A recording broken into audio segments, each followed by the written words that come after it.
Hello everyone, কাঠালু গছ আপোনালোকে দেখিছেনে বাৰু মই ভাবাই নাছিলো কাঠালু যে গছ গৈ পেলাই ইমান ওপৰ পাইগে বুলি মানে তামুল গছ একেবাৰে ওপৰ পালেগে আৰু এতিয়া কাঠালু জোপা খানি আছে এই জোপা হৈছে ডালটো আৰু এডখতে মানে হে কৰিছিলে যে এতিয়া এখিনি খানি আছে কিমান কি ওলাই আপোনালোক দেখাই আছো দেই এয়া আমাৰ দেউতাই খানি আছে অকনমানি কুহল লাগিনে আৰু এইফালে আমাৰ মায়ে এতিয়া কাঠালু লৈ যাম বুলি আহিছে হেল্ল কাঠালু নিব আহিছো খানি আছে এইফালে দুজনে লাগিছে আৰু এইজোপা হৈছে কাঠালু আৰু এইজোপা হৈছে মৌ আলু বোলে এইজোপা বিহুত খাবলৈ হ'ব আৰু এতিয়া মাঘ বিহুত আৰু গছৰ পাত গৈ ক'ত পাইছেগে দেখিছেনে ডাল গৈ একদম ওপৰ পালেগে গছৰ পাত যিমান যাব আলু সিমান যাব গছৰ পাত বুলি যিমান ওপৰলৈকে যায় আলু সিমান ডাঙৰ হয় আৰু বহুত বছৰলৈকে থৈ দিয়ে বুলি কয় নাজানো আৰু কি এইটো এনে আলুটো মই এনে মাটি বুলি ভাবিছিলো আলু মা এইজোপা পুৰা জোৰ লগাকে টানি আছে জোৰ লগাকে হাইছা তললৈকে গৈছে নে এইটো ওলালে 80 টকা বা ভাল ওলাই গ'ল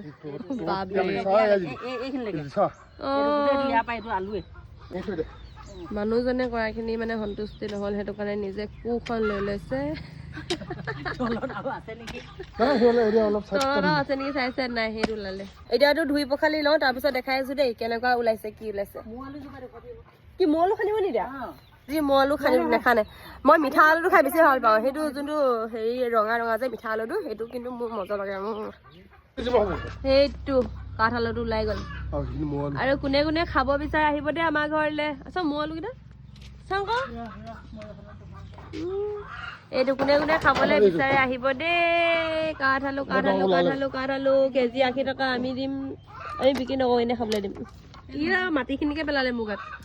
আৰু এইখিনি মৌ আলু মৌ আলু এইটো খাবলৈ বেয়া এইটো কিবা হুং লগা খাবলৈ এইটোহে টেষ্টি এইটো দাম সেইটোত থাকি এইখিনি মৌ আলু কাটিলো দে আজি আমাৰ আলু বেপাৰ হৈ গ'ল বাই বাই এতিয়া জুইশালিত বহিব আহিছো এতিয়া মায়ে আলুখিনি এই জুইতে পাতিব কিন্তু জুইত একেবাৰে ফুচ হৈ থাকিলে মানে আমি বাহিৰত আছিলোগে যে সেইটো কাৰণে মই মানে ৰাতিপুৱা সময়কণ পিটপিটাই ঘূৰি ফুৰিছো ৰাতিপুৱা অকণমান সোনকালে উঠি ললো কাহ চৰ্দিটো ভাল পাইছো কাৰণ কালি টেবলেট খালো যে ঔষধ খালো এইফালে মেখেলাখন পিন্ধি আছো মানে আলু খানিব গৈছিলো মানে মই এনেই গৈছিলো আৰু আলুটো মই খনা নাই কিন্তু গোটেই মাটি চাটি লাগিব যে সেইটো কাৰণে মোৰ পেণ্টটো লেতেৰা কৰিব মন নগ'ল কাৰণে মেখেলাখন পিন্ধি ললো আৰু বুজিছে কামিলা মানুহ নহয় জানো সেইটো কাৰণে আৰু এনেকুৱা পাকঘৰবোৰ কিমান ভাল লাগে ন এই যে ফুটা পৰা যে এনেকে